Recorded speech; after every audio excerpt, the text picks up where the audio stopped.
네, 우리 사랑하는 성도 여러분, 오늘 또 이 예배 자리에 모두 잘 오셨습니다. 우리 예배를 시작하기 전에 옆에 있는 성도님들을 좀 웃으면서 따뜻하게 환영하는 시간을 좀 가져봤으면 좋겠는데요. 우리 옆에 있는 성도님들을 보면서 이렇게 얘기했으면 좋겠습니다. 행복하십시오 라고 한번 웃음하셨습니다. 네, 감사합니다. 우리 한 번만 더 해볼까요? 참 잘 오셨습니다 라고 한번 같이 하겠습니다. 네, 감사합니다. 사랑하는 성도 여러분, 제가 들어가기에 앞서 한 가지 질문을 드리고 싶은데요. 혹시 행복하십니까? 네, 감사합니다. 네, 전부 다 행복하셔서 너무 다행이고요. 제가 이 설교를 준비하면서 조금 이제 제가 돌아왔던 인생들이나 아니면 우리의 인생들에서 좀 되돌아보면서 우리의 인생은 어떤 것인가를 좀 고민해 보게 되었는데요. 이 세상을 살아간다는 게 결코 쉽지 않다라는 것을 계속 생각나게 되더라고요. 물론 우리의 인생 가운데 기쁨들이 있습니다. 행복들이 있고 그 자녀로부터 오는 기쁨들이나 아니면 어떤 것들을 성취하는 기쁨들 또는 이 하나님과 함께 동행하면서 누렸던 그런 기쁨들이 있지만 그런 것들이 잠시 잠깐이라고 느껴질 때가 꽤 많았던 것 같습니다. 그러나 이 내가 감당하기 힘든 어려운 짐들이나 나의 삶들에게 찾아온 고난과 고통이나 또 내가 쉽지 않은 벽을 느껴서 좌절하게 되었을 때 그런 실패감들은 꽤 우리의 인생에 자주 있었던 것이 아닐까, 또 그게 우리에게 참 힘듦으로 있었던 게 아닌가라는 생각을 해보게 됩니다. 이 생각해 보니까 인생이라는 것은 참 연약하고 어떻게 보면은 참 보잘것없어 느껴지는 것처럼 느껴질 때도 있습니다. 그래서 하나님께서는 우리들에게 이 망각이라는 것을 허락해 주셔서 그것도 은혜인데요. 늘 아픔과 고통, 이 좌절을 경험하고 그것을 바로 어제 일처럼 생생하게 기억난다면 참 고통스러운 인생의 연속이었겠지만 우리의 인생 가운데 망각이라는 은혜를 통하여 그것들을 잊어버릴 수 있는 것 같습니다. 또한 하나님께서는 이런 저와 여러분의 인생에 대해서 너무나 잘 이해하고 계시기 때문에 저와 여러분들에게 또 특별한 은혜 한 가지를 더 허락하셨는데요. 오늘 구약에 나타난 도피성이 그와 같은 역할을 한다고 저는 생각해 보았습니다. 오늘 함께 이 도피성에 관한 말씀들을 살펴보면서 우리의 인생의 이 피난처가 어디인지 잘 살펴보고 또 하나님이 주신 그 은혜를 다시 한번 기억해보는 시간 되었으면 좋겠습니다. 오늘 우리가 함께 읽은 본문은 하나님께서 이스라엘을 위한 도피성을 만드는 장면들을 잘 보여주고 있습니다. 이스라엘 백성이 이 가나안 땅을 정복하고 나서 하나님은 이스라엘에게 이 6군데의 도피성을 만들라라고 명령하셨습니다. 이 도피성은 우리가 읽어서 잘 알고 있듯이 고의가 아니라 이 실수로 사람을 죽인 사람을 이 복수를 피해서 생면을 보존할 수 있도록 마련된 성이었습니다.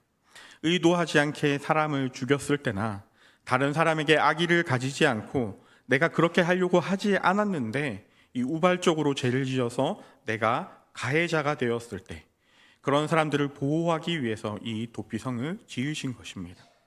더불어 하나님께서는 이 인간의 죄로부터 시작된 이 보복 심리, 복수라는 것이 얼마나 끔찍한 결과를 가져오는지 잘 아시기에 이 도피성을 통해서 그걸 막으려고 해주셨던 것입니다. 이스라엘 당시에는 오늘날처럼 법이 되게 체계적이고 고도화되지 않은 사회였습니다. 또한 그것을 지키거나 이 감시할 수단이 절대적으로 부족했기에 이 개인적인 복수, 개인적인 보복이 흔했던 시대 중에 하나였습니다. 그런 복수에 무엇이 들어가냐면 반드시 이 개인적인 감정이 들어가게 되고 더 나아가서 이러한 복수는 이 피비린내 나는 끔찍한 결과를 가져오게 되었습니다. 성경의 역사에서도 우리가 이러한 복수의 역사에 대해서 자세히 살펴볼 수 있는데요. 아담과 하와가 죄를 지은 그 순간부터 이 복수의 이야기가 성경 속에 등장합니다. 특별히 창세기 4장에 보시면 이 잔인한 복수의 이야기를 노래하는 이 라멕의 노래가 2절 등장하는 것을 볼 수 있는데요. 이 라멕은 이 아벨을 살해한 이 가인의 후예였습니다. 우리 창세기 4장 23절과 24절을 함께 읽어보겠습니다.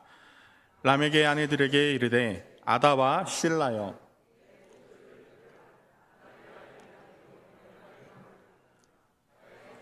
말미암아 내가 사람을 죽였고 나의 상함으로 말미암아 사오년을 죽였도다. 가인을 위하여는 벌이 7배일진데 라멕을 위하여는 벌이 70배이로다 하였더라. 사랑하는 성도 여러분, 지금 라멕이 자신이 복수한 내용에 대해서 자랑스럽게 자기 아내들에게 설명하고 있는 장면이 나옵니다. 그리고 그는 가인을 위하여 복수한 것은 벌이 7배일지 모르지만 이 자신이 한 복수는 70배의 벌을 받을 것이다 라면서 자랑스럽게 이야기하고 있는 것입니다. 이 라멕 안에 잔인한 복수의 피가 흐르는 것을 우리는 살펴볼 수 있게 됩니다. 그리고 이러한 인간의 피 안에 흐르는 죄성은 결국 오늘날에도 당하고 살면, 남에게 당하고 살면 바보라는 이 보편적으로 불리는 그런 가치들을 형성하게 됩니다. 하나님이 기뻐하시지 않는 죄로부터 시작된 이 잔인한 복수는 오늘날 우리에게 너무나 자연스럽게 또 상식적으로 생각되어지는 것 중에 하나가 되었다는 것입니다. 그리고 그러한 복수는 피비린내 나는 끔찍한 결말을 보여주는 것이 우리 인류 역사 가운데 어렵지 않게 우리가 살펴볼 수 있는 것이죠. 그러나 사랑하는 성도 여러분, 이 복수라는 것은요, 하나님이 기뻐하시지 않는 행위라는 것입니다. 그리고 이러한 들끓는 복수의 마음은 결국 우리의 삶을 불행하게 만듭니다. 그래서 하나님께서는 이 이스라엘 안에 이 도피성을 만드심으로 이 가해자나 피해자나 이 분노에 찬 사람의 감정을 억제할 수 있는 역할을 수행할 수 있도록 만드셨던 것이죠. 더 나아가서 이러한 도피성들은 궁극적으로 이 공동체의 평안을 유지할 수 있게 만들어진 것입니다. 그래서 이 도피성은 단순히 하나님께서 명하셨기 때문에 만들어진 어떤 법체계이다, 제도이다라고 생각하기보다는 이 하나님의 은혜를 잘 보여주는 한 단편적인 예라고 할 수 있습니다.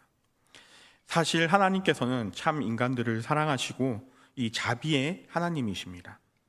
가인이 죄를 짓고 도망칠 때에는 하나님께서 은혜의 법칙을 허락하셨고, 또 아브라함의 아내인 이 사라의 몸종 하갈이 이 광야로 쫓겨날 때에도 하나님은 긍휼을 베푸십니다.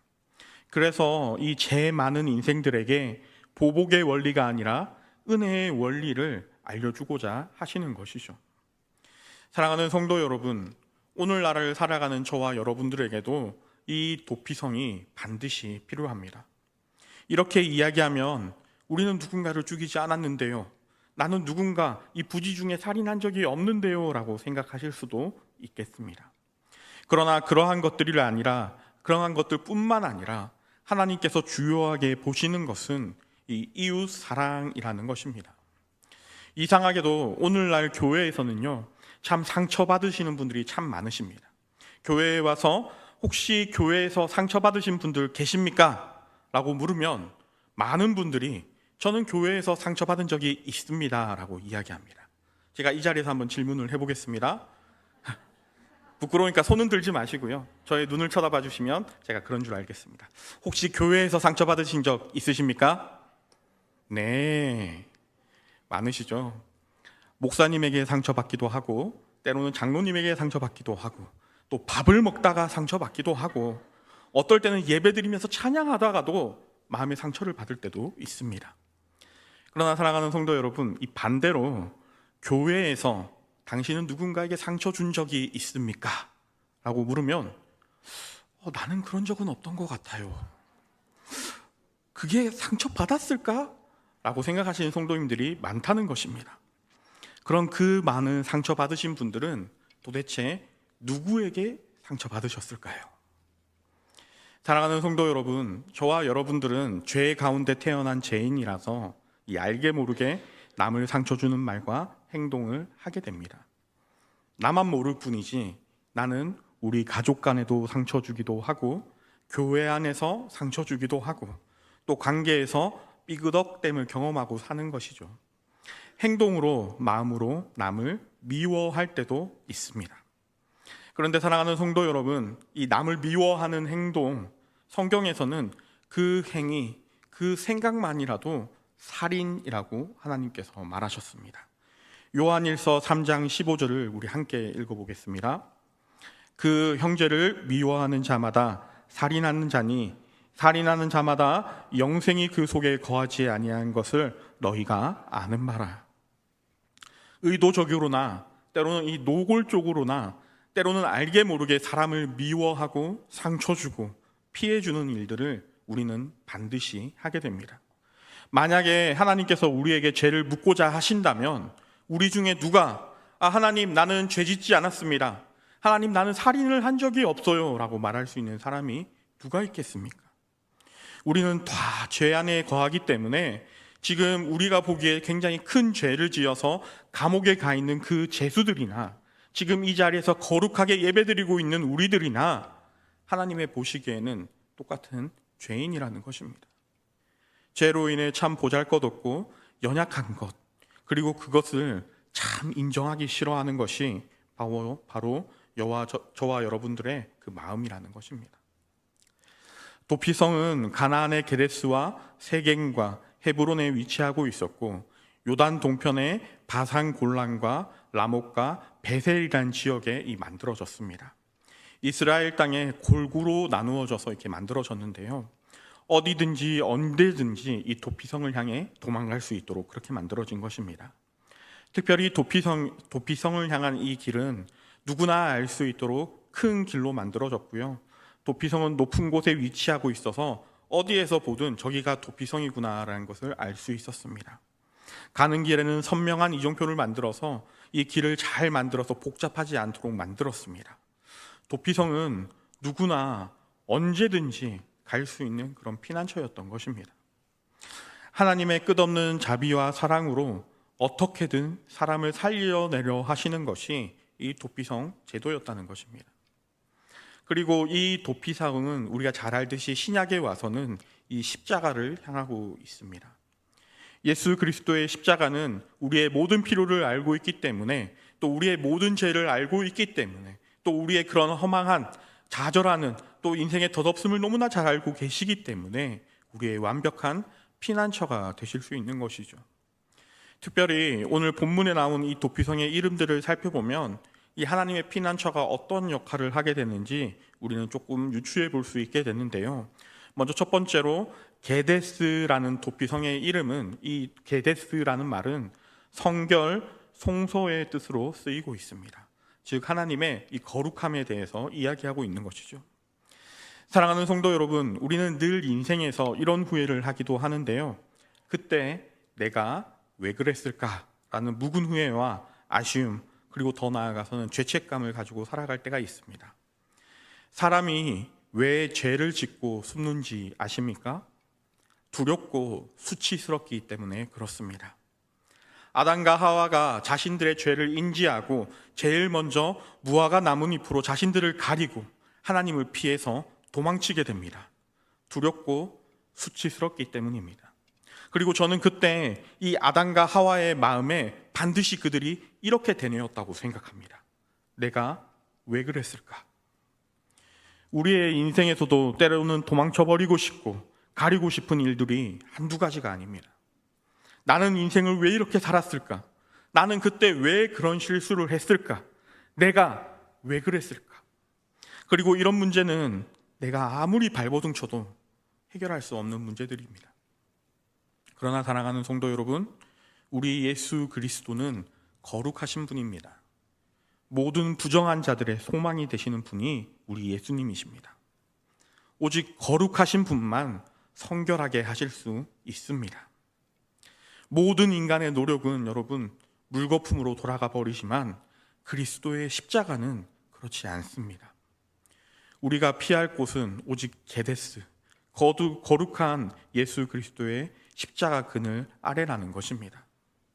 우리의 노력과 우리의 열심이 정말 아무것도 아닌 것처럼 사라져 버릴 때, 모든 인생의 노력이 물거품처럼 무너져 버릴 때, 내가 인생에서 아무것도 아닌 것처럼 느껴질 때, 내가 왜 그랬을까 되뇌이며 좌절하게 될 때, 그러나 그때 우리에게 복음이, 예수 그리스도의 십자가의 복음이 우리 앞에 딱 하고 주어졌을 때 우리는 십자가 앞으로 나아가 예수 그리스도의 거룩함을 맛보고 비로소 죄책감으로부터, 후회로부터 완벽하게 해방되는 은혜를 경험할 수 있는 것입니다. 정말 숨을 곳 없는, 어디 하나 도망칠 것 없는 인생의 완벽한 피난처가 되시는 것이죠. 또한 두 번째로 이 세겜이라는 도피성은 어깨라는 뜻을 가지고 있습니다. 무슨 뜻이냐면 예수 그리스도는 우리가 기댈 만한 피난처가 되신다는 것입니다. 사랑하는 성도 여러분, 성경에도 잘 나오지만 저와 여러분들은 양과 같은 사람들입니다. 양은 특징이 있는데요. 눈이 나쁩니다. 그리고 고집스럽습니다. 그래서 자기가 하고 싶은 걸 고집하는데 눈까지 나쁘니까 어디로 갈지 몰라서 자기 가고 싶은 대로 그냥 가버리는 게 이 양들입니다. 그래서 이 양들에게 목자가 없다면 양들은 자기 마음대로 살다가 눈도 나쁘니까 결국엔 다 죽어버리고 마는 것이 양들이라는 것이죠. 우리는 인생을 이야기할 때 이런 말을 많이 쓰곤 합니다. 한 치 앞도 모르는 인생이라고 말하죠. 그런데다가 우리는 얼마나 고집이 센지 하나님의 말씀이 아무리 거기 아니야 돌아가 아이고 글로 가면 안 돼 라고 말하지만 아니에요 저는 가고 싶어요 저는 제가 하고 싶은 걸 하겠어요 하고 가버리는 것이 우리의 인생입니다. 그리고 그런 양과 같은 고집스럽고 앞날을 보지 못한 인생의 결말은 괴로움 뿐이라는 것입니다. 제가 이 중등부를 섬기고 있는데요. 중등부의 이 연말이니까 이 연초가 되면은 굉장히 특이하고 활기찬 애들이 올라옵니다. 이제 막 초등부를 졸업한 이 6학년 학생들이 자기의 마음에 이제 중1이 되었다고 해서 이 중등부에 올라와서 굉장히 활기찬 얼굴로 막 활짝 웃고 있는 것을 제가 볼 때가 종종 있습니다. 자기가 이제 초딩이라는 이름을 떼버리고 야 나도 비로소 교복을 입고 학교를 가는 중딩이 되었다라는 그런 희망을 가지고 있는 것이죠. 그러나 이 친구들이 3년쯤 지나고 중3이 되면 어떤 얼굴을 하고 계신지 아십니까? 이 찌질한 중학생 인생 어서 끝내고 빨리 고등학생 되고 싶다. 그 얼굴들로 지금 중학생의 얼굴이 가득합니다. 자신이 중학생 시절을 되돌아보니까 조금 찌질했던 것 같아요. 그래서 이제 고등학교 가면 그 과거 잊어버리고 다시 멋지게 살아보겠다라는 마음을 가지는 것이죠. 그렇게 고등학교를 가면 사랑하는 성도 여러분, 그 인생에 기쁨이 있을까요? 오히려 더 어두워지는 얼굴들을 발견하게 됩니다. 이제 입시가 남았으니까요. 그리고 그 입시만 넘으면 그들이 행복해집니까? 대학교 1학년 잠깐 굉장히 재밌게 놀 수 있겠죠. 그러나 4학년이 되고 졸업할 때가 되면 다시 얼굴에 막 고민들이 생겨나고 어두움이 생겨나기 시작한다는 겁니다. 이제 무엇을 먹고 살지, 이제 대학 졸업하면 취업하고 돈을 벌어야 하는데 하는 그 고민들이 그에게 다가오는 것이죠. 사랑하는 성도 여러분, 그렇다고 취업도 성공하고 결혼도 했다 하면 인생의 짐이 줄어들까요? 그렇지 않습니다. 이 아이를 낳고 기르는 순간부터 이제 자신만 돌봐오던 인생에서 누군가를 기르고 누군가를 챙겨야 하고 누군가 함께 살아야 하는 이 양육하는 인생으로 변경됩니다. 사랑하는 성도 여러분, 그렇다고 아이들이 가만히 놔두면 잘 자랍니까? 어떻게 자랍니까? 골치랑 골치는 다 썩이고 문제 일으키고 막 그렇게 자라지 않습니까? 우리 중등부 학부모님들 중에 유난히 얼굴이 어두우시고 근심이 가득한 얼굴이 있는 분들이 계십니까? 누군지 아십니까? 우리 중2 학생들, 특별히 이 사춘기에 들어간 학생들을 자녀로 둔 부모님들의 얼굴이 교회에서 그렇게 밝진 않아요. 그런데 여러분, 그거보다 더 어두운 얼굴을 하고 계신 분들이 계신데 누군지 아십니까? 중학생 자녀 아들 둘을 가지고 계신 부모님. 그런데 제가 초등부에 어느 학부모님을 봤는데 그분은 초등학생의 학부모님인데도 얼굴이 굉장히 어둡고 힘듦이 있었습니다. 누군지 아십니까?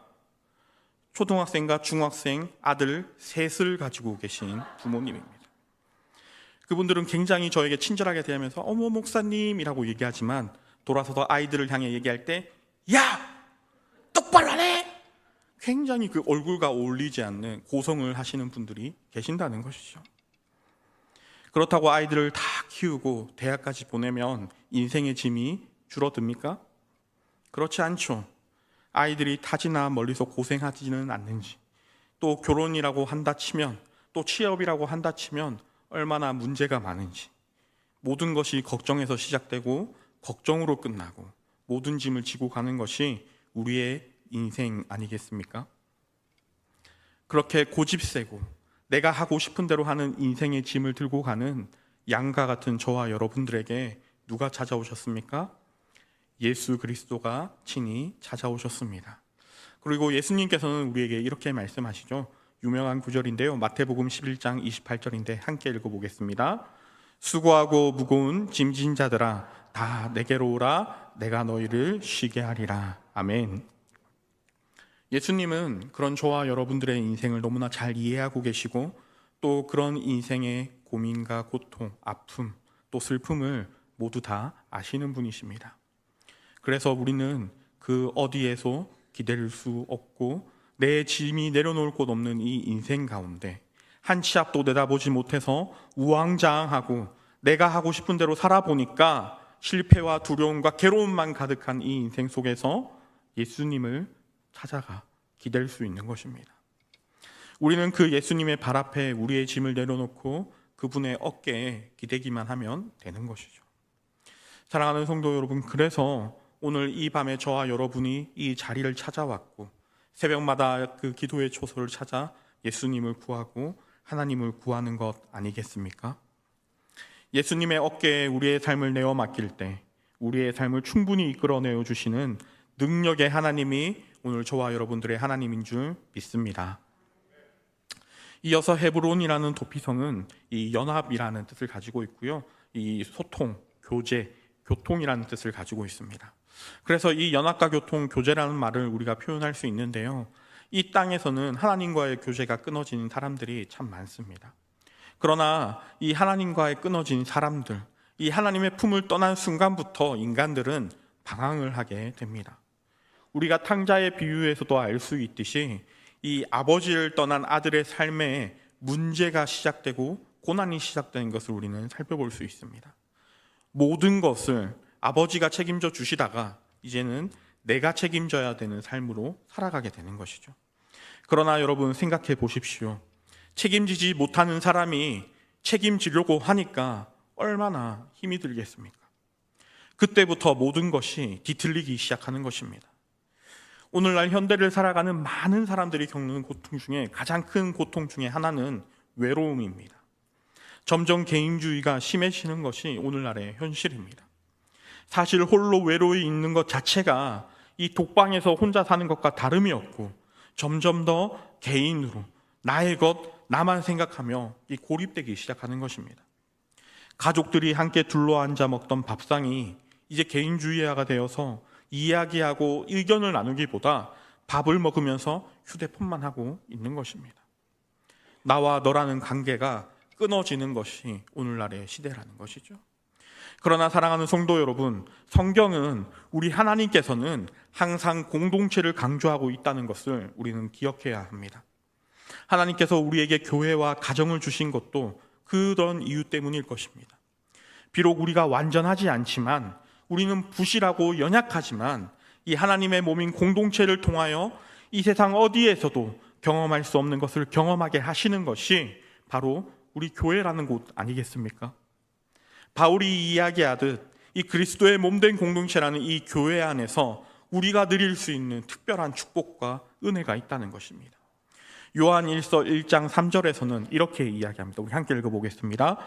우리가 보고 들은 바를 너희에게 전함은 너희로 우리와 사귐이 있게 하려 함이니 우리의 사귐은 아버지와 그의 아들 예수 그리스도와 더불어 누림이라. 아멘.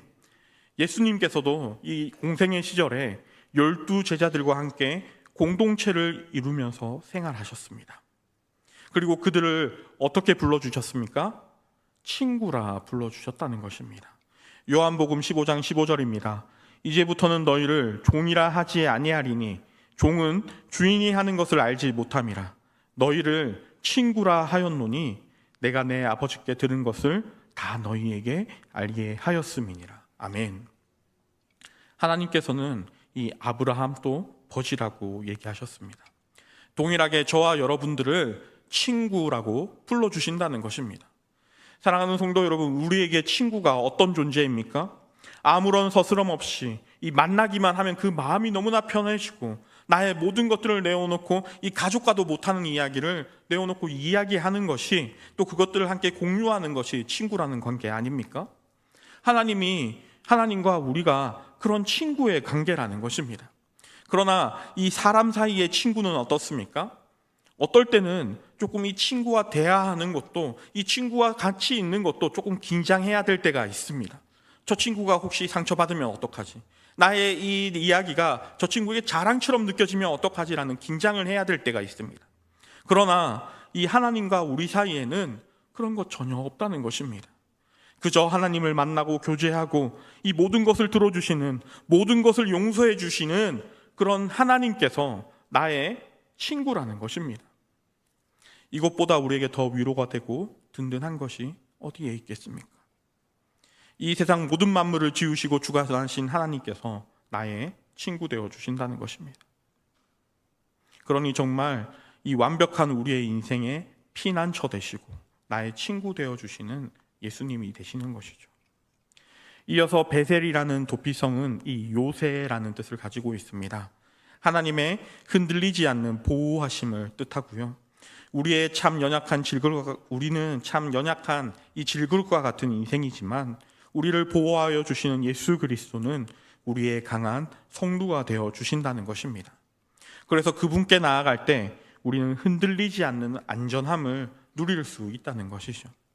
다섯 번째 도피성인 이 라못이라는 도피성은 고지, 이 높이 들리다라는 뜻을 가지고 있습니다. 이 도피성은 이 절망한 자들을 위한 피난처를 의미합니다. 우리가 너무나 잘 알고 있듯이 인생은 수없는 실패와 좌절을 통해서 절망하고 무너지게 됩니다. 이 땅을 살아가는 모든 인생들은 반드시 실패를 경험하게 됩니다. 그래서 어떨 때는 우리가 그리스도인들이라 할지라도 이 실패와 좌절을 경험하면 정말 내가 예수님 믿는 사람이 맞을까? 내가 예수님을 믿는다고 하지만 나는 그렇지 못한 것 같아 라며 이 바닥을 칠 때도 있는 것입니다. 그때 우리 예수 그리스도만이 우리에게 소망이 될 수 있습니다. 우리를 그 수렁에서 이끌어 내어 주시고 이 베드로가 그랬듯 수렁에서 건지시고 높이 들어 올려주시는 그런 소망의 방주가 되시는 분이 우리가 믿는 예수님이라는 것이죠.